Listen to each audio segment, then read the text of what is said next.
Hello guys, good morning. Welcome to my YouTube channel AZD English Classes. I am your English teacher Amita ma'am. Tense series में आज हम देख रहे हैं future perfect tense.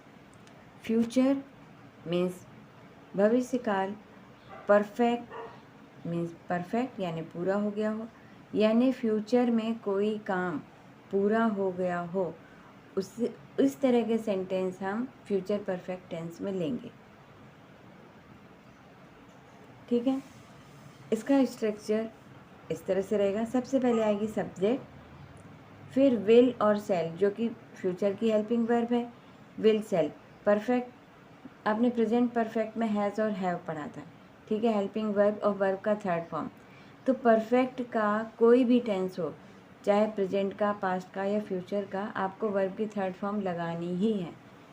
ठीक है, अब इसमें तो देखिए क्या हुआ, सब्जेक्ट, विल और सेल। हैव ये नहीं कि आप हैज़ और हैव दोनों इसमें लगा सकते हैं, केवल हैव आएगा, और वर्ब की थर्ड फॉर्म और ऑब्जेक्ट। सेंटेंस देखिए पहले इस तरह से, ही will have completed this project by next year. He will have completed this project by next year. और इसमें एक बात और है, फ्यूचर है तो आपको टाइम लिमिट भी दी जाएगी कि अगले साल तक या जून महीने तक या कुछ भी दिया जाए, तो आपको फॉर या सिंस नहीं लगाना है। जैसे आप परफेक्ट कंटिन्यूस में यूज़ करते हैं, इस तरह से फॉर या सिंस नहीं लगाना। टाइम के रेफरेंस में आपको बाय लगाना है, bye next year, bye 2 o'clock या बाय एनीथिंग। तो he will have completed this project by next year, अगले साल तक वह यह प्रोजेक्ट पूरा कर लेगा। He will have completed this project by next year. I shall have reached school before the bell rings, यानी अब इसमें दो सिचुएशन दी गई है। द बेल रिंग्स यानी घंटी बजती है, और बिफोर द बेल रिंग्स यानी घंटी बजने से पहले आई शैल हैव रीच्ड स्कूल, मैं स्कूल पहुंच जाऊंगा। तो सेंटेंस पूरा इस तरह से बना कि घंटी बजने से पहले मैं स्कूल पहुंच जाऊंगा।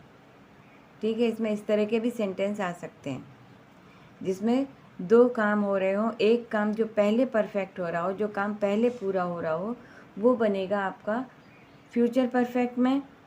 ठीक है, और जो बाद में काम होने वाला हो या बाद में काम हो रहा हो, वो बनेगा प्रेजेंट इंडेफिनिट में। तो द बेल रिंग्स ये प्रेजेंट इंडेफिनिट में बना है, और I shall have reached school ये बना है, ये पहले काम होने वाला है। I shall have reached school before the bell rings, घंटी बजने से पहले मैं स्कूल पहुंच जाऊंगा। तो स्कूल पहुंचने का काम पहले हो रहा है, इसलिए ये बनेगा फ्यूचर परफेक्ट टेंस में। ठीक है, नेगेटिव में जो विल और सेल है उसके बाद नॉट आएगा। तो सेंटेंस इस तरह से बनेगा, पहले स्ट्रक्चर देख लीजिए, सब्जेक्ट, विल और सेल, फिर नॉट, हैव और वर्ब की थर्ड फॉर्म और object. He will not have completed this project by next year, अगले वर्ष तक या अगले साल तक वह यह काम पूरा नहीं कर पाएगा। I shall not have reached school before the bell rings, घंटी बजने से पहले मैं स्कूल नहीं पहुंच पाऊंगी।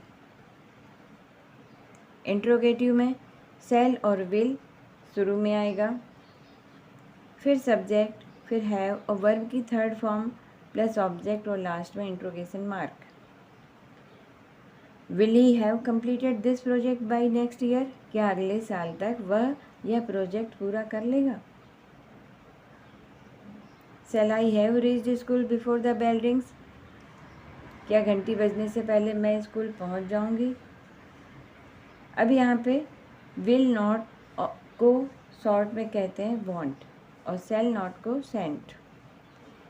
तो आप यहाँ पे विल नॉट की जगह पर भी वांट का यूज़ कर सकते हैं, और सेल नॉट की जगह पर सेंट का यूज़ कर सकते हैं।